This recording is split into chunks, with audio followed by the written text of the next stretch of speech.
mobar na yin kudrufi.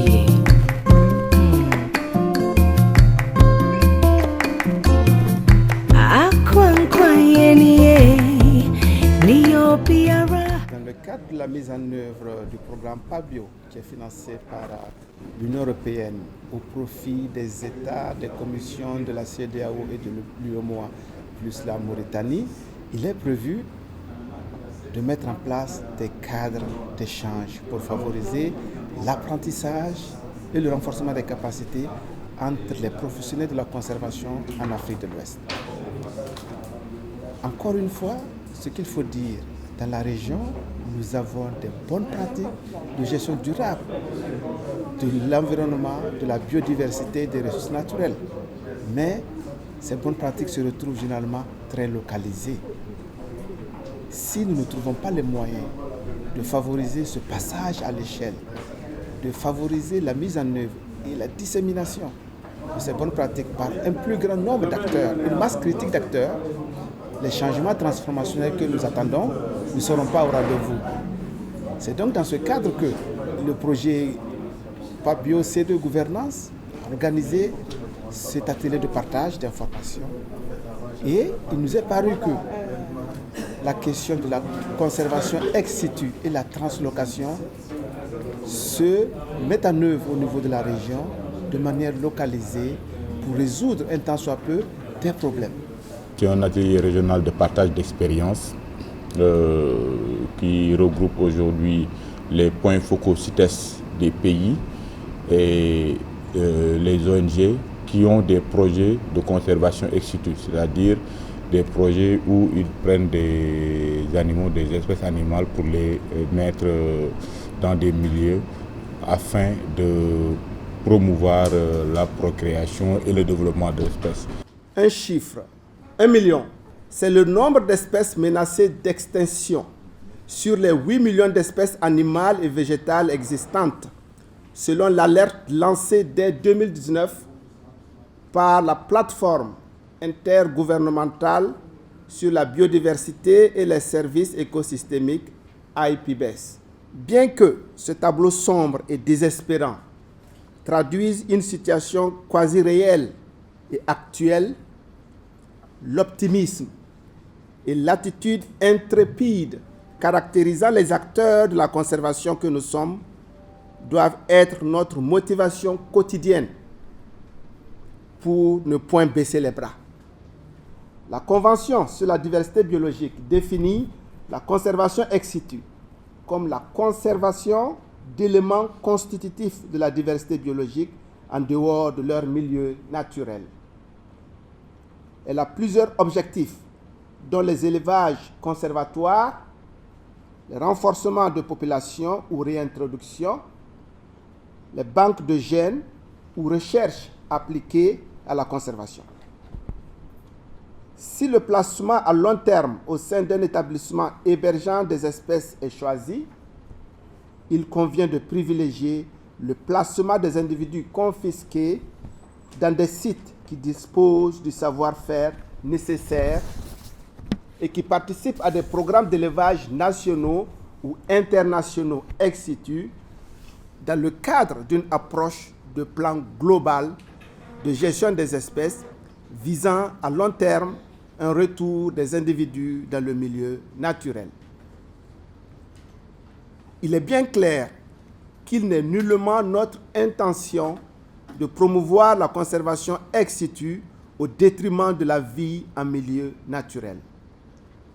Au contraire, il s'agit bien d'explorer comment la conservation ex situ peut venir en appui aux efforts de conservation de la vie sauvage.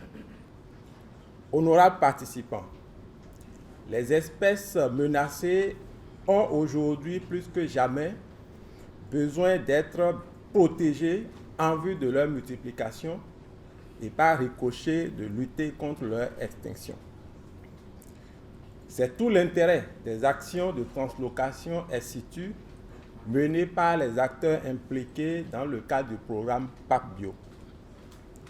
Ainsi, il est important pour ces acteurs de partager leurs expériences afin que d'autres puissent s'en inspirer ou parfaire les actions déjà entreprises dans leur site d'intervention. Nous exprimons notre gratitude à l'ensemble des opérateurs de l'UICN pour leur travail acharné au service de la conservation en général et de la protection des espèces menacées en particulier, tout en souhaitant à tous les participants des échanges fructueux. Je déclare ouvert l'atelier régional de partage d'expériences en matière de conservation ex situ et translocation des espèces menacées en Afrique de l'Ouest. Nous remercions déjà le gouvernement béninois qui a ouvert la séance, en la personne du colonel Sékou Ngoï qui a représenté le DGFC, la Direction générale des eaux et des forêts SH du Bénin. Et il y a eu déjà une présentation sur les lignes directrices de l'UICN en matière de translocation des espèces. Il y a eu la présentation du PAPBio par le Dr Arsène Sanou. Et par la suite, nous avons eu des présentations des points focaux CITES présents. Il y a eu le cas du Sénégal qui a été largement débattu. Il y a eu le cas du Bénin, il y a eu le cas du Niger, pour ne citer que cela. Ensuite, dans l'après-midi, c'était le tour de certains ONG de nous parler de leur projet de translocation. Et dans la seule ville de Niamey, plus d'une vingtaine de personnes se sont déclarées comme pratiquants de l'élevage de la faune sauvage. Et il reste vraiment, ces chiffres est insignifiant par rapport vraiment à l'effectif global au niveau national, parce que jusque-là, on n'a pas la situation exacte des différentes fermes d'élevage en captivité. Donc ces initiatives d'élevage de la faune sauvage, malgré son ampleur, évoluent vraiment dans un cadre informel. En dehors des 3 sites-là, des références qui sont connues, donc les autres ne sont pas répertoriés, mais ils existent. Donc, pour ce qui est des cadres juridiques, il faut noter que vraiment le Niger ne dispose pas d'un arsenal juridique spécifique à l'élevage non conventionnel, mais c'est des aspects qui sont pris en compte dans le cadre de plusieurs textes et lois qui régissent vraiment la gestion de la biodiversité et des ressources au Niger.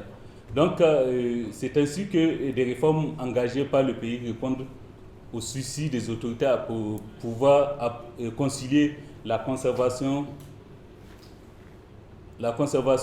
et le développement avec l'adhésion de tous les acteurs. On ne peut pas se jeter comme ça dans un processus sans, au préalable, en amont, dire quelles sont les faisabilités. Le demandeur, donc, après avoir choisi un site dans une aire protégée ou dans un terroir, réalise une étude de faisabilité qui va ressortir un plan d'aménagement et de gestion assorti d'un plan d'investissement financier. C'est pour avoir une idée nette des capacités financières et techniques du promoteur. Parce que parfois les gens demandent la terre pour accéder à la terre, mais pour faire autre chose. Le plan est validé techniquement par le service des eaux et forêts. À l'issue de la validation du plan, un projet de protocole d'accord est initié et la validation du plan de protocole se fait entre l'État représenté par le service des eaux et forêts et le concessionnaire.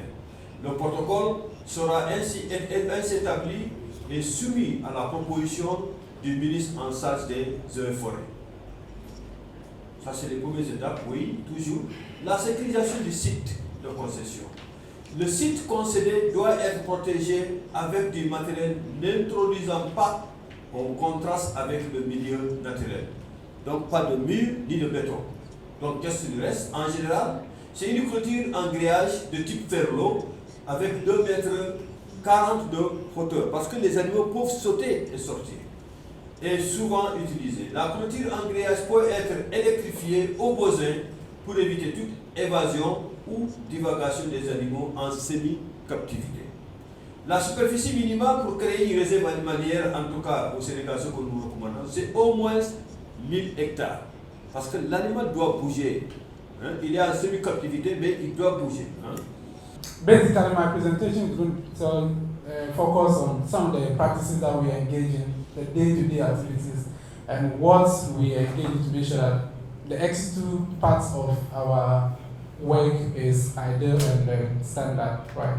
So we are part of IAZA, European Association of Zoos and Aquariums, and we have guidelines, so we stick by the guidelines, and we also adhere to the 5 key points of animal welfare, which is behavior, nutrition, captive environments, and health. Right, so my presentation will be focusing on these 5 key points. Now the first one has to do with captive environment, right? Now, we all know that no environment in captivity is enough for the animal. So this, we strive as much as possible to give them a challenging environment or a stimulating environment where they can still exhibit some of their natural behaviors, right? So if you look down on the next picture, that is the inside of the enclosure that we have. We know primates need more of climbing systems. So we try as much as possible to create this climbing system. So they spend a lot of time on the tree. So we also have used tires that we get donated by Ghanaian citizens or animal lovers. Then we hang some of them. We do ladders with wood and bamboo, which we get donated, and it's also cheaper to get bamboos in Ghana as well. And we use metal poles. So in Ghana we have issues when it comes to termites. So if you use wooden branches and we fix them on the ground, they easily get destroyed by termites. So we've used metal poles to fix them on the ground and then we put the branches on. Which of course, but we use acacia tree, and then they tend to eat the bark of the acacia tree, so it becomes an enrichment for them. Toutes ces présentations nous ont permis, aujourd'hui, de faire des travaux de groupe pour pouvoir ressortir avec des recommandations fortes en matière de conservation ex situ, et ce sont ces recommandations qui vont être partagées non seulement avec les ONG qui n'ont pas pu participer à la séance, mais aussi avec les administrations de tutelle qui pourraient avoir des activités de ce genre ou bien des projets de ce genre pour leur permettre un peu de s'inspirer de ce qui se fait déjà par les acteurs qui ont ce type de projet et pour pouvoir aller plus vite en matière de translocation et de conservation ex situ des espèces. Donc, conformément au thème de référence, nous avons pris action par action et de là, nous avons relevé les défis et à partir des défis, nous avons énuméré les recommandations. Donc, après cela, il y a eu un travail de compilation de toutes les recommandations en fonction des types d'actions. Donc, il faut dire que globalement, nous avons trois grandes actions qui ressortent. Il y a la translocation et conservation ex situ des grands herbivores, y compris l'autruche à cou rouge en Afrique de l'Ouest. Ensuite, nous avons la translocation des grands carnivores en Afrique de l'Ouest et les centres de conservation ex situ de la faune et de sauvegarde des crocodiles, primates et autres reptiles. Donc, quand nous entrons par type d'action, au niveau de la translocation et conservation ex situ des grands herbivores, y compris l'autruche à cou rouge en Afrique de l'Ouest. C'est comme dans les grands herbivores, il y a l'élan de Derby, la girafe, et enfin tous les grands herbivores dont nous avons parlé ici, et l'autruche à cou rouge. Donc nous avons parlé de mettre en place un cadre d'échange et de collaboration entre les acteurs ayant en commun les mêmes espèces.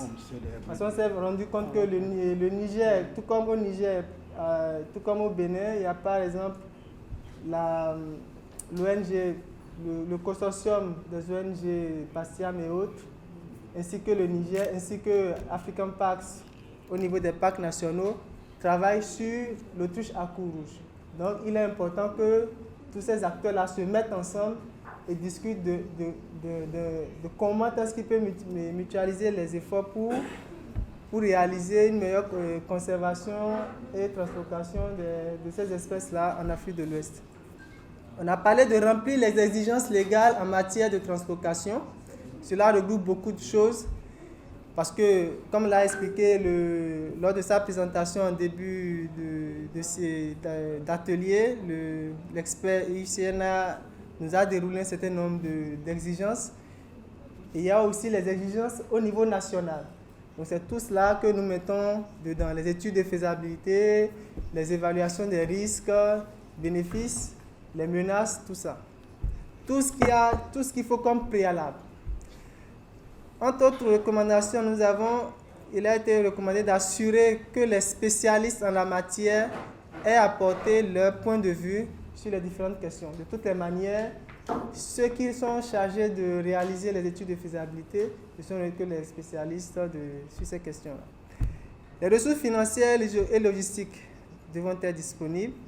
Assurer le transfert de compétences et le renforcement de la main-d'œuvre au niveau local. À chaque fois, j'oublie les différentes recommandations sont à la fois à l'endroit de l'administration de tutelle et des ONG concernées. Nous avons également recommandé la formation continue du personnel local, assurer que le site de réception soit sécurisé, promouvoir la franche collaboration entre les structures et les parties prenantes, assurer la sécurisation foncière du site, promouvoir l'information, la sensibilisation et l'implication des parties prenantes, ainsi que des communautés, et impliquer les communautés. Voilà. Donc, voilà pour ce qui en est en termes de recommandations pour la translocation et la conservation ex situ des grands herbivores, y compris l'autruche à cou rouge. Pour ce qui est des grands carnivores, c'est à peu près les mêmes recommandations que celles qui ont été précédentes, puisque on a fait la différence parce qu'il ne s'agit pas des mêmes types d'espèces. Maintenant, je vais donc aller directement au niveau des centres de conservation ex situ de la faune et de sauvegarde des crocodiles, primates et autres reptiles. En termes de recommandations, c'est de recenser les initiatives d'élevage et de conservation ex situ de la faune en Afrique de l'Ouest, promouvoir la formalisation des centres d'élevage existants, capitaliser les savoir-faire sur l'élevage en captivité d'espèces sauvages, renforcer les capacités des acteurs pour garantir un suivi de qualité de la conservation ex situ, promouvoir la formation des spécialistes nationaux en suivi sanitaire des animaux sauvages, voire la certification en immobilisation, promouvoir les cadres d'échange d'expériences entre acteurs, professionnaliser l'éducation environnementale, entre parenthèses, il s'agit là de démystifier le danger que représentent certains animaux sauvages, capitaliser les échecs des animaux gardés en captivité ou lors des translocations en utilisant les carcasses lorsqu'on fait la taxidermie, on monte les animaux en paille pour l'éducation environnementale. Encourager toutes les petites initiatives de conservation et les multiplier. Encourager l'éducation environnementale transformatrice. Et rendre public les plans de gestion environnementale et sociale. Et renforcer l'engagement des parties prenantes et du gouvernement. Et promouvoir la collaboration entre les différentes parties prenantes. Et multiplier les actions d'éducation environnementale. La recommandation est de s'assurer que les initiatives ex situ et translocation contribuent à la conservation des espèces sauvages. En fait, c'était participe, mais nous, on a jugé que c'est plutôt contribue qui correspond le mieux. Donc, les thèmes, il y avait le cadre juridique, faiblesse institutionnelle. Donc, comme problématique pour ce thème, on a dit que face aux menaces qui pèsent sur certaines espèces, à la perte de la résilience des écosystèmes. Et à cela, nous avons recommandé au pays de revisiter, actualiser aux besoins des tests en matière de conservation ex situ et la translocation. Adopter des dispositions et vulgariser et appliquer la loi. Le thème suivant, c'est la capacitation. Et la problématique, c'est que face à l'insuffisance des capacités techniques, entre parenthèses, formation adéquate d'accueil, augmentation des superficies vitales, matériel, équipement et ressources financières, insuffisance de l'engagement politique. Et comme recommandation, on a dit qu'il faut recruter, former des spécialistes en santé des animaux sauvages, d'établir des partenariats et partage d'expériences, d'acquérir du matériel adéquat, faire des plaidoyers en direction des décideurs politiques. Pour ce qui concerne l'habilitation, on s'est dit qu'il y a un problème au niveau de la manipulation anarchique de la faune et l'insuffisance dans l'application de la loi. Et comme recommandation, on a dit qu'il faut veiller à l'obtention des autorisations, suivi régulier des établissements agréés,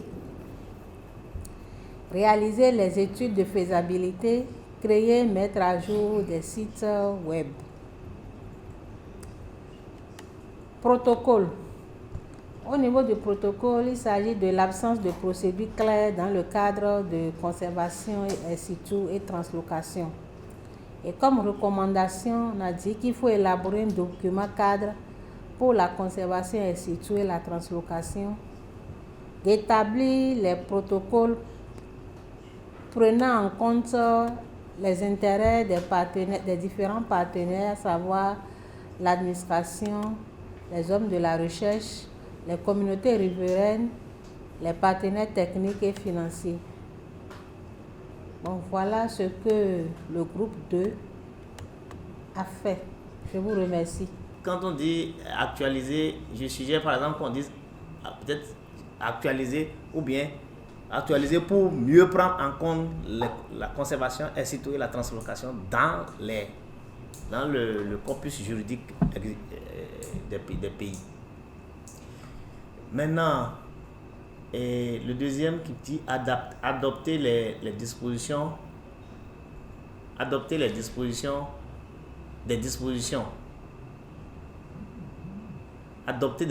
puis après vulgariser les lois. Ça, je vois que j'ai l'impression que c'est déjà la même chose qui est dite, qui le premier déjà prend ça en compte parce que actualiser les lois, prendre en compte, c'est déjà des dispositions. Il n'y a pas de dispositions, autres mesures, ou peut-être que c'est autre chose qui n'a pas été complétée pour qu'on puisse mieux comprendre. Si ce n'est pas complété, c'est que c'est bon de compléter ça pour qu'on comprenne. Vulgariser et application de la loi.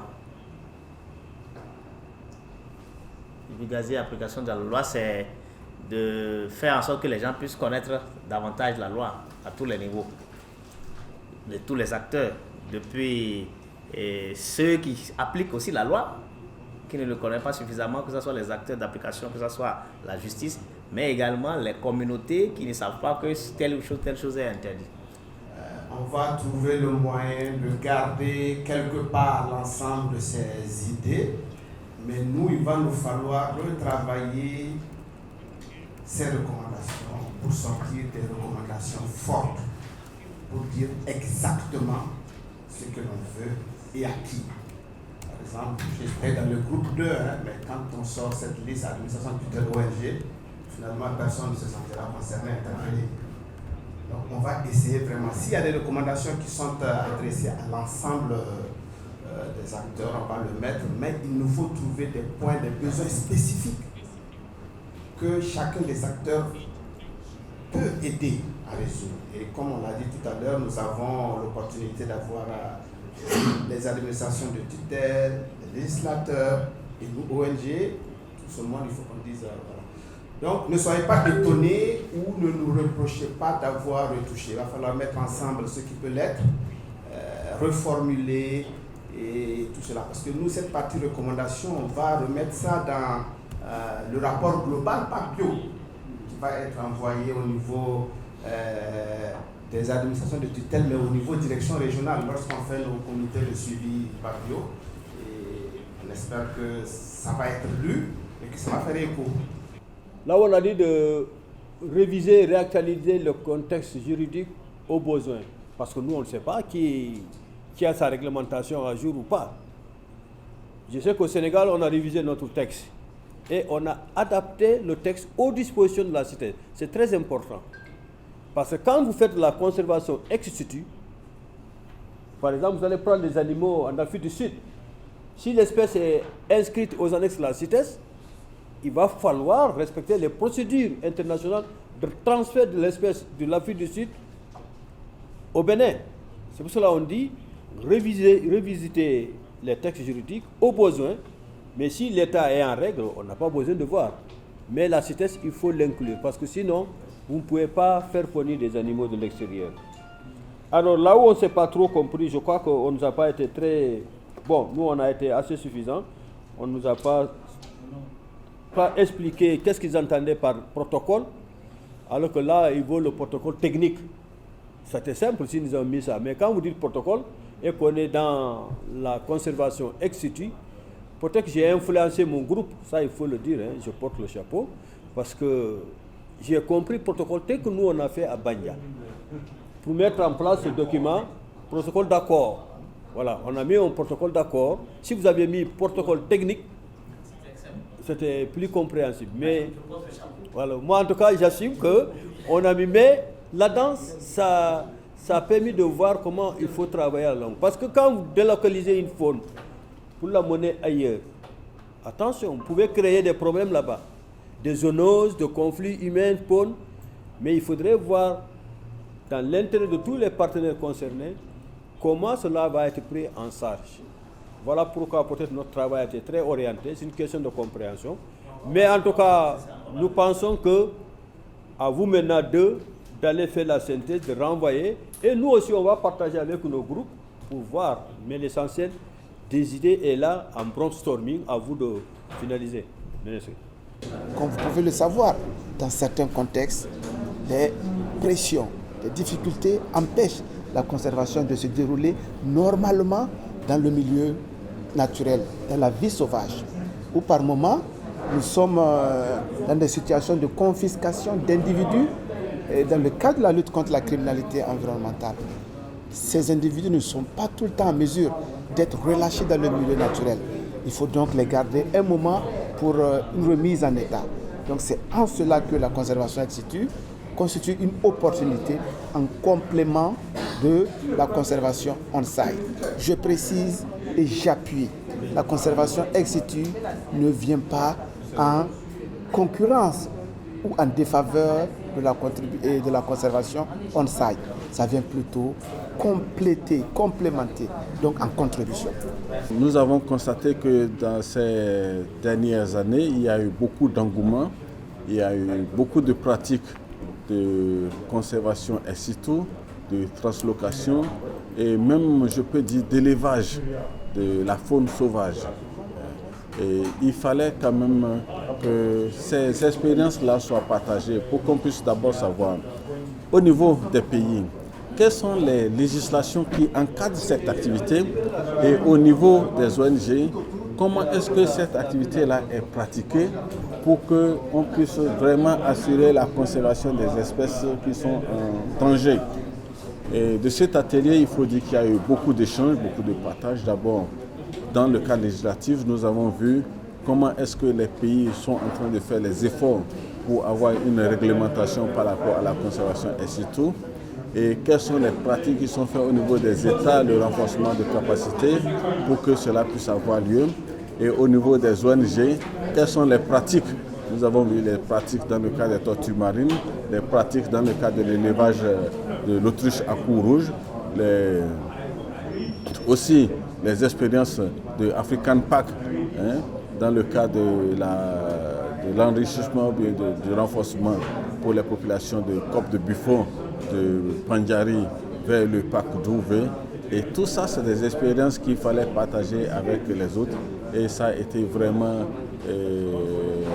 une très bonne récolte. Beaucoup ont appris, nous avons tous appris. Et beaucoup savent maintenant dans quel sens aller et comment prendre en compte la translocation dans les politiques de conservation des espèces de faune. Et vraiment, nous avons apprécié cet atelier. Et tout le monde n'était pas familier à ce processus de conservation in situ.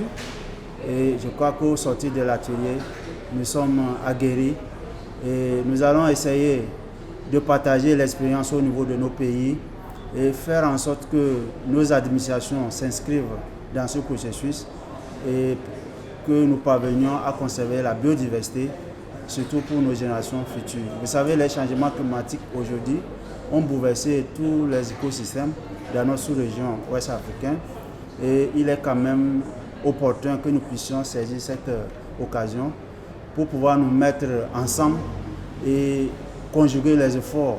Et c'est pourquoi la coordination qui a été mise en exergue durant les 2 jours est vraiment nécessaire pour que nos pays travaillent ensemble pour capitaliser les efforts et pouvoir parvenir à un résultat très probant dans les années qui viennent.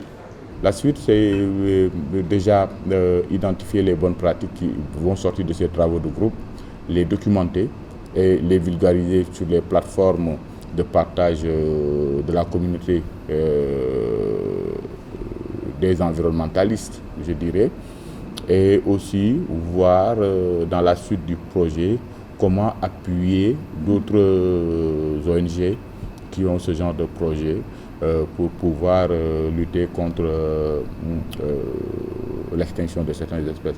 Je vais déjà vous dire que dans la première phase, nous avons appuyé 4 ONG dans le cadre du projet gouvernance. C'est le cas de Nature Tropicale qui a un projet de translocation sur les tortues. C'est le cas de SCF. C'est le cas aussi d'autres ONG. Ils sont au nombre de 4.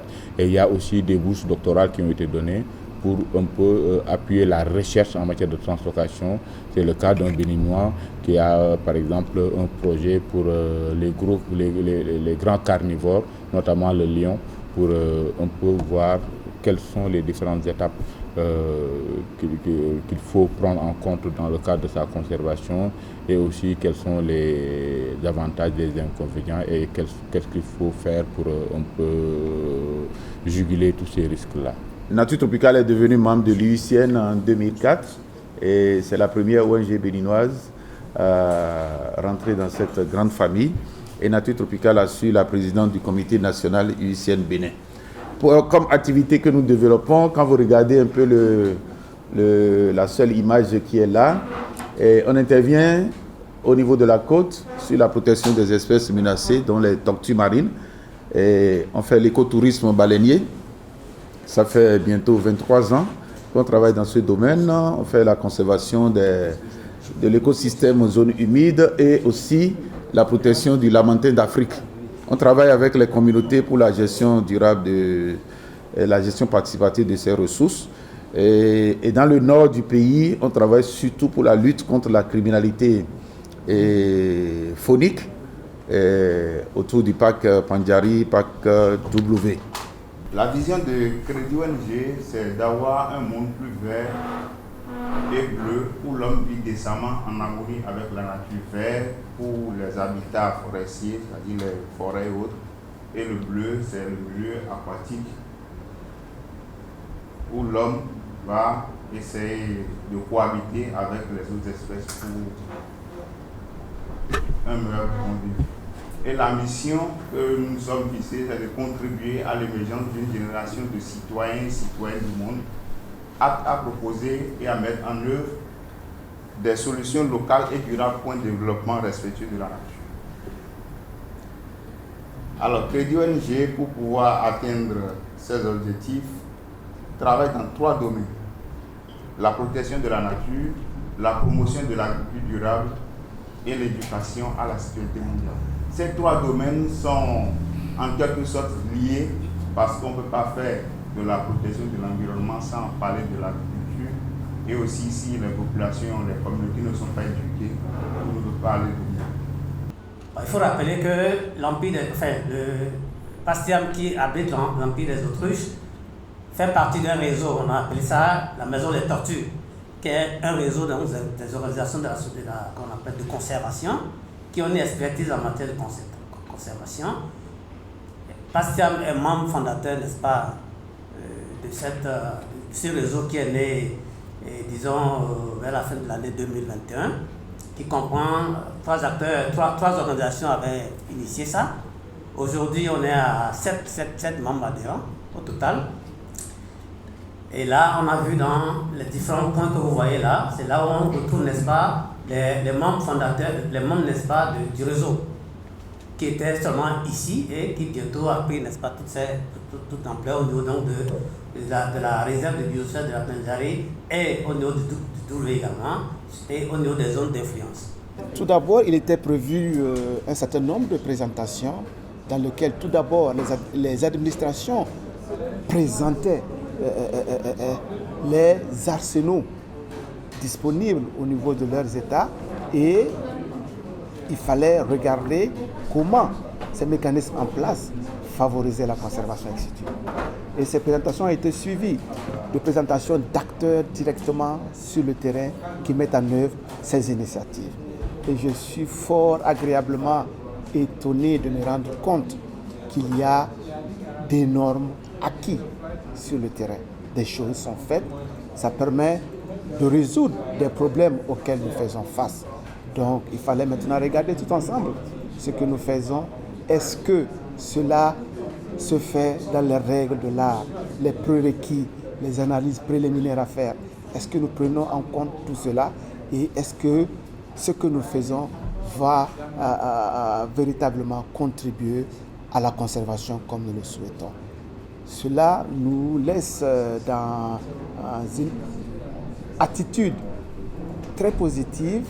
Il nous faut rester désormais en contact, en réseau, voir comment nous améliorons notre performance, comment nous diffusons largement les bonnes pratiques et comment le plus grand nombre va pouvoir mettre en œuvre ce qui est définitivement éprouvé parce que suffisamment fait en respectant les exigences scientifiques, techniques et même éthiques. Il y avait beaucoup d'expériences à partager. Nous avons vu des exemples édifiants de translocation d'autruches, translocation de tortues. Nous avons vraiment vu des exemples au Niger, nous avons vu la translocation de la girafe. Il y avait vraiment de belles expériences à partager. Et nous espérons vraiment que les autres pays, les autres structures ici présentes pourront tirer vraiment profit de toutes ces expériences afin de faire avancer la conservation en Afrique de l'Ouest. Nous allons présenter rapidement le rapport de l'atelier et nous tendons comme ça progressivement vers la fin de l'atelier qui nous réunit depuis hier. Les travaux se sont effectués en 5 principales étapes. Il s'agit de la cérémonie d'ouverture et mise en place du bureau de séance. À la présence sur la conservation, la présentation sur la conservation in situ et la translocation des espèces menacées et les lignes directrices de l'UICN en matière de la translocation. En 3, présentation des cadres juridiques, stratégiques et synthèse des actions de conservation en captivité d'animaux sauvages au niveau national. En 4, la présentation d'expériences et de défis en matière de conservation et surtout d'espèces sauvages menacées. En 5e étape, la présentation des expériences et ou projets succès et limites en matière de translocation des espèces sauvages menacées. La cérémonie d'ouverture de cet atelier régional de partage d'expériences en matière de la conservation in situ et translocation des espèces menacées en Afrique de l'Ouest est marquée par 2 discours.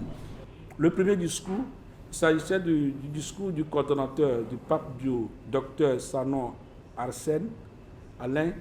Dans sa présentation, a fait le tour des besoins qui ont poussé à l'élaboration du programme Pape Bio et sa mise en œuvre dans les 19 pays de la CEDEAO.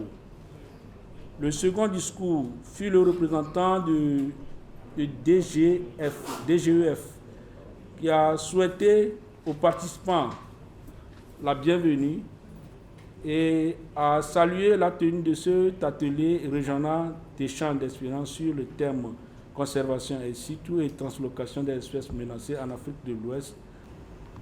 Dans le processus, après la mise en place après ils ont eu la mise en place de séance, du bureau de séance qui est composé de 3 personnes, le président et de 2 rapporteurs. Après l'adoption de l'ordre du jour, et on est passé à la synthèse des communications. En un, il s'agissait de la présentation sur la conservation in situ et la translocation des espèces menacées et les lignes directrices de l'UICN en matière de translocation. En 2, la présentation des cadres juridiques stratégiques et synthèse des actions de conservation en captivité d'animaux sauvages au niveau national. Donc c'est là où on s'est arrêté pour... on n'a pas encore récolté les informations sur les recommandations. Cet atelier qui s'est tenu sur 2 jours a été une source d'information, a été un réel plaisir pour nous d'avoir pris part à cet atelier-là, parce qu'à travers cet atelier, on a pu apprendre beaucoup de nouvelles informations, faire connaissance avec différents acteurs de notre secteur, en gros, et aussi elle a été très enrichissante, et honnêtement, c'est une belle initiative que nous devons accompagner et la faire de manière plus régulière afin d'approfondir nos connaissances, de garder les contacts avec les différents acteurs que nous avons au sein de cette activité-là. En fait, ce qu'il faut retenir dans cette affaire de translocation, c'est de continuer les échanges, c'est vraiment mutualiser nos efforts, de renforcer nos capacités afin de pouvoir véritablement aller vers la réussite. Parce que ce qu'il faut se dire, c'est que les animaux ne connaissant pas de frontières, et donc si une activité de translocation ou de réintroduction ou de tout ce qu'on peut dire de réhabilitation des aires protégées de la faune sauvage se fait dans un pays, je pense qu'on a tout à fait intérêt en tant que voisin ou en tout cas faisant partie de la communauté de ces pays-là, de pouvoir contribuer ou de se réjouir de cette activité, parce que les animaux, une fois que ça réussit, je crois qu'il n'y aura personne qui va bloquer au cas où les animaux veulent migrer de le faire. Coming to this meeting, my knowledge has been enhanced, especially on how to reduce stress on animals that is to be translocated, the time and season. I was clearly told that the stress, need to reduce the stress of the animals. At the same time to avoid the loss of species, we have to do a lot of awareness creation. We have to do so much to make sure that these animals know that we are translocating, did not die on time. So at the same time to how to manage population of these species, because species, when they get increased, how do we manage them? So we're equally told as we are protecting the extinct conservation, opportunity that conservation is taken care of. This meeting has been so impactful. Like I have been told, the system and the method that we need to apply when we're cleaning out different surveillance. Tout d'abord, il nous faut rapidement, immédiatement sortir le rapport qui va donner une place importante à des recommandations fortes à l'endroit des parties prenantes, notamment les administrations de tutelle de la protection des espèces sauvages. Nous avons eu aussi l'immense plaisir de voir participer des législateurs. Nous devons résolument les mettre à contribution pour voir comment ils vont aider les acteurs de la conservation à travers l'adoption de lois qui puissent être favorables à ces initiatives de conservation ex situ et de translocation. Mais également des recommandations à l'endroit des autres acteurs, que sont les ONG, le secteur privé, pour d'une part le respect rigoureux de la loi, des exigences et de tout ce qui est préconisé quand on veut faire de la conservation ex situ et la translocation, mais également comment ces opérateurs de terrain travaillent tous ensemble, travaillent en réseau, les uns avec les autres, pour que, au finish, sur le terrain, ce changement transformationnel puisse transparaître, puisse se faire voir pour le bénéfice de notre biodiversité au niveau de la région. Le moment est venu vraiment que nous puissions, nous-mêmes en tant qu'élus, aller vers nos populations, leur parler. C'est une question d'éducation, de sensibilisation et de prise de conscience. Et je crois qu'aujourd'hui, les effets sont là. Et ce n'est plus à démontrer et nous les vivons au quotidien. Et si nous voulons laisser un patrimoine à notre génération future, c'est vraiment de nous mettre au service de notre environnement aujourd'hui en évitant la criminalité environnementale.